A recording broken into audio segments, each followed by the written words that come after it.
नमस्कार। मैं के एस मुरारी एक बार फिर से आप लोगों के सामने अपने यूट्यूब चैनल के एस मुरारी जीएस पर उपस्थित हुआ हूँ। आज अपने इस वीडियो के माध्यम से कंटेम्परेरी इशू के तहत सोशल इशू पर बात कर रहा हूँ, जो एक काफ़ी महत्वपूर्ण सामाजिक संदर्भ है। जैसा कि अभी कुछ दिन पहले 2 दिन पहले केंद्र सरकार ने सुप्रीम कोर्ट में एक हलफनामा दायर किया है। सुप्रीम कोर्ट में मैरिटल रेप के संदर्भ में, चूंकि कई याचिकाएं सुप्रीम कोर्ट में लंबित है और इसी संदर्भ में 3 अक्टूबर को केंद्र सरकार ने सुप्रीम कोर्ट में इस मामले पर हलफनामा दायर किया है।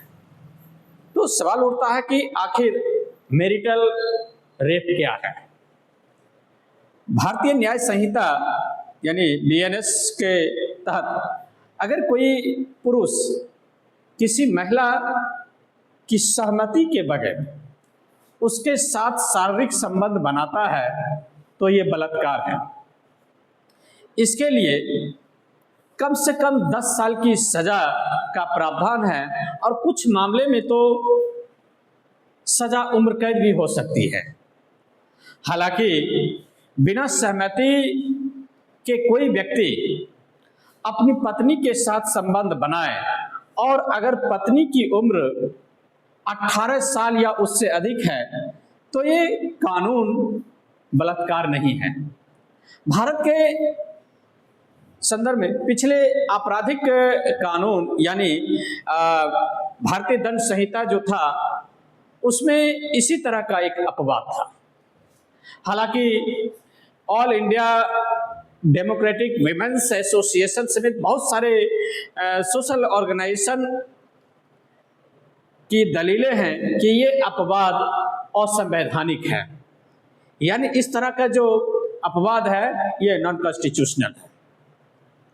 खैर, इन सारी बातों पर हम लोग अभी चर्चा करने वाले हैं, लेकिन कुछ फैमिली हार्मनी के हृदय नेस्ट जैसे कुछ मेल ऑर्गेनाइजेशन ने इस अपवाद के समर्थन में भी अर्जी दाखिल की है कि क्या पति को पत्नी के साथ जबरदस्ती करने पर कोई सजा नहीं होगी। कई महिला अधिकार समूह और महिला कार्यकर्ता लंबे समय से इस अपवाद को, इस एक्सेप्शन को खत्म करने की मांग उठा रहे हैं। यहाँ यह बताना जरूरी है कि मैरिटल रेप को 100 से अधिक देशों में अपराध माना जाता है। भारत उन 3 दर्जन देशों में से एक है जहां शादी के बाद अपनी पत्नी से बिना उसकी मंजूरी के संबंध बनाने को बलात्कार नहीं माना जाता है। हालांकि साल 2022 के नेशनल फैमिली हेल्थ सर्वे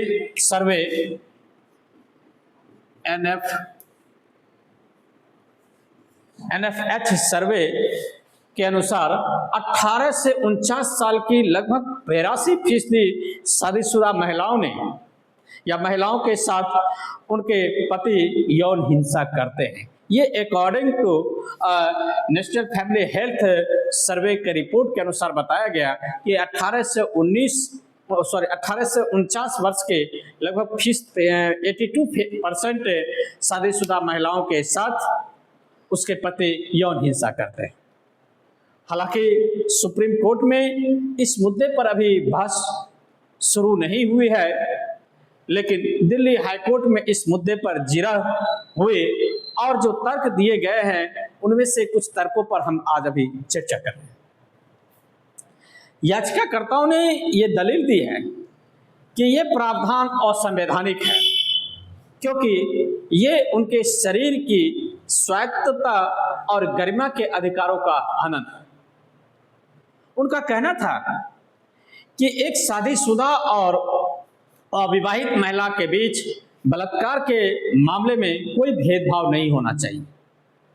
याचिकाकर्ताओं ने यह भी दलील दी है कि एक महिला को अपने पति के साथ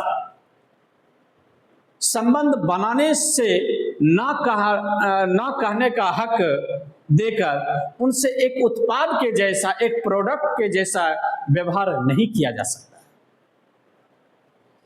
याचिकाकर्ताओं का यह भी कहना था कि ये अपवाद औपनिवेशिक काल से चलते आ रहे हैं, यानी ब्रिटिश सरकार के दौरान जो शासन चल रहा है महिलाओं के प्रति, तो उस समय से चलते आ रहा है, जिस दौर में शादी के बाद महिलाओं के अधिकार उनके पति छीन लिया करते थे और वे अपने पति को मंजूरी के बगैर ना तो कोई संपत्ति खरीद सकती थी और ना ही कोई सौदा कर पाती थी। उनके यह भी दलीलें थी कि बलात्कार गंभीर और जघन्य अपराध है, इसके लिए मौजूदा सजा बहुत कम है। इस पक्ष में तर्क यह भी दिया गया कि एक बार अदालत मैरिटल रेप के अपवाद को खत्म कर देती है तो ट्रायल कोर्ट व्यक्तिगत मामलों से निपट सकते हैं, ताकि ये सुनिश्चित किया जा सके कि कानून का दुरुपयोग न हो।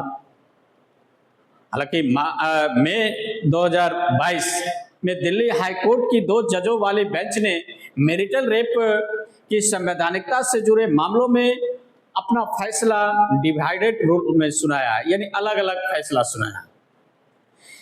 इसलिए अब सुप्रीम कोर्ट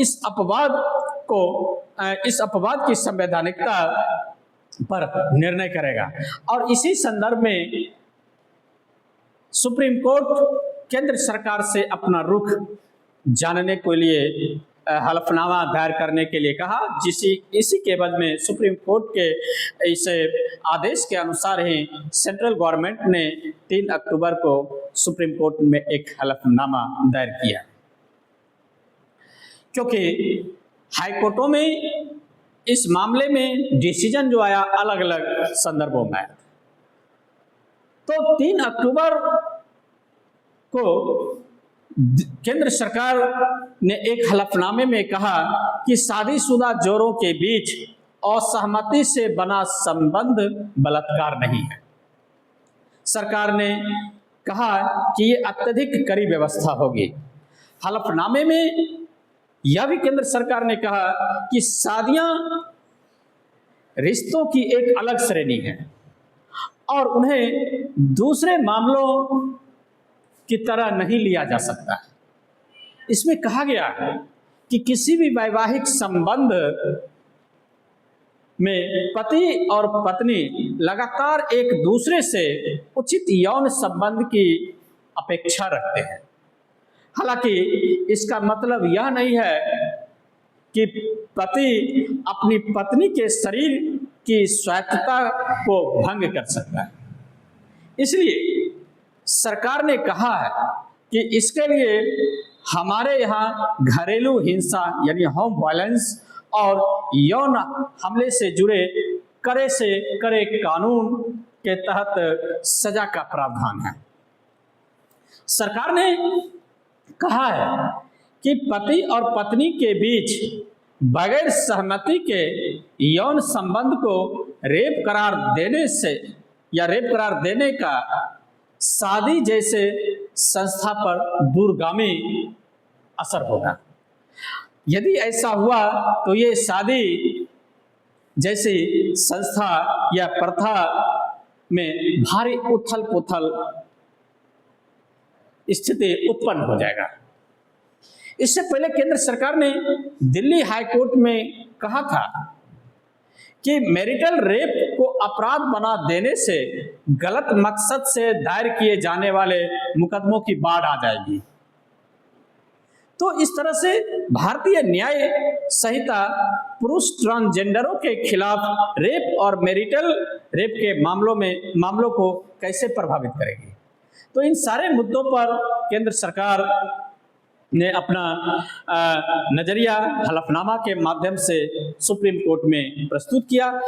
अब देखना है कि सुप्रीम कोर्ट इस मामले में किस तरह का जीरा करते हुए अपना निर्णय देता है कि मैरिटल रेप क्या कानूनन अपराध है या एक संवैधानिक अपराध है? इस संदर्भ में विभिन्न राज्य के हाई कोर्टों के अलग अलग डिसीजन आया है, इसीलिए सुप्रीम कोर्ट का निर्णय अब सर्वमान्य होगा।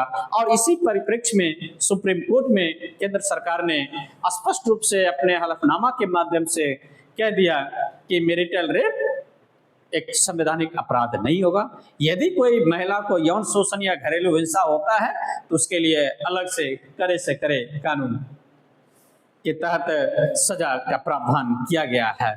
तो अब देखना है कि सर्वोच्च न्यायालय जो हमारे देश का सुप्रीम काउंसिल है डिसीजन के मामले में, न्याय के मामले में, अब उसके निर्णय का इंतजार है।